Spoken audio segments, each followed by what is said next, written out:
घाटकोपर इलाके में 13 मई को एक बड़ा हादसा हुआ। तेज हवा, धूल भरी आंधी के चलते एक बड़ा होर्डिंग जमीन पर आ गिरा।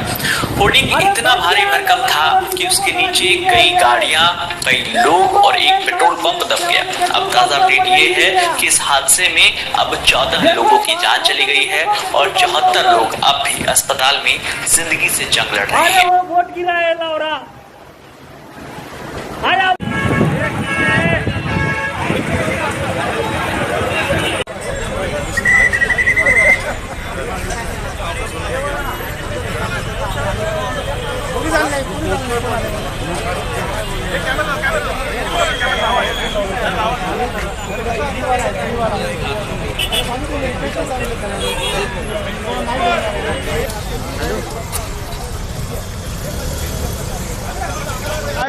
काय परिस्थिती आहे, कशा प्रकारे अटक येईल, कशा प्रकारे उचललं जाईल, काय कॅमेरा किस काय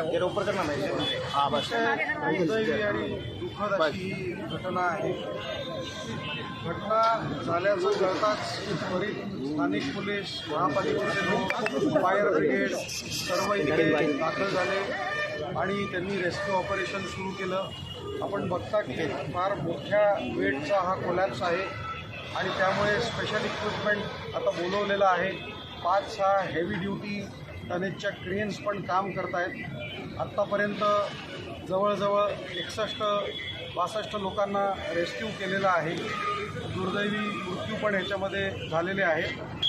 यामध्ये स्थानिक पोलिसांनी गुन्हा दाखल केलेला आहे 353/2024 क्रमांकाचा, सेक्शन 304, सेक्शन 338 आणि इतर सर्व सेक्शन्स जे लागू होतात ते या गुन्ह्यामध्ये अप्लाय केलेले आहेत आणि संबंधितांवर कठोर कायदेशीर कारवाई केली जाईल असं मी आपल्या माध्यमातून सर्वांना आश्वस्त करू इच्छितो. सर, आता आतमध्ये किती कोणी अडकलं असेल असं काही तुमच्याकडे माहिती आलेली आहे? आतमध्ये गाड्या थोड्याशा दबलेल्या दिसत आहेत आणि त्यामुळे दुर्दैवाने लोक अडकलेले असावेत.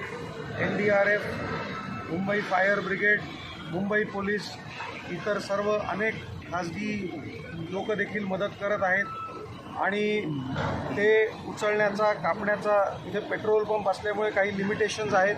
कुठल्या प्रकारचं इक्विपमेंट वापरता येऊ शकतं याचं पण लिमिटेशन आहे. पण या सर्व परिस्थितीशी सर्व यंत्रणा ज्या आहेत त्या अतिशय तनमननी आपलं प्रयत्न सुरू आहे आणि आपल्याला थोड्या वेळात आपल्याला याच्यात काही ना काही रिझल्ट दिसेल. सर